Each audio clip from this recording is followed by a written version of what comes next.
Supreme कोर्टाने बंदी उठवल्यापासून राज्यातील अनेक जिल्ह्यात बैलगाडा शर्यतीची धूम पाहायला मिळते. कोट्यावधींची बक्षिसे, सोशल मीडियाचा प्रभावी वापर यामुळे या स्पर्धेला मोठा प्रेक्षक वर्ग तयार झालाय. या स्पर्धा जेवढ्या थरारक तेवढ्याच धोकादायकही असल्याचं विविध घटनांमधून समोर आलंय.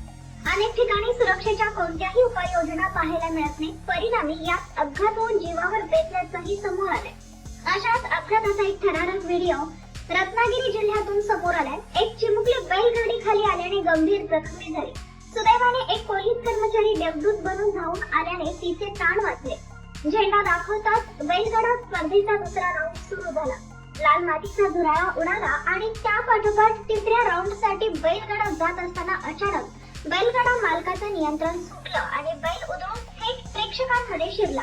काही क्षणात काय झालं कोणालाच कळलं नाही. या दुर्घटनेतही स्पर्धा पाहण्यासाठी आलेली एक चिमुरडी आणि एक प्रौढ व्यक्ती गंभीर जखमी झाली.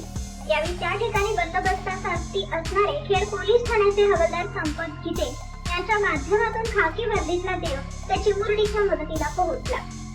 बैलगाडी स्पर्धांच्या मैदानात कोणाच्या जाण्याची हिंमत होत नव्हती. मात्र या खाकी वर्दीतल्या हवालदार संपत गीते यांनी धाडसाने मैदानात धाव घेत त्या चिमुरडीपर्यंत पोहोचले. तिला खांद्यावर घेऊन ते धावत सुटले.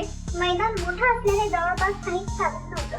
हवालदार गीते हे 250 ते 300 मीटर एवढे अंतर त्या चिमुरडीला खांद्यावर घेऊन रस्त्याच्या दिशेने धावले.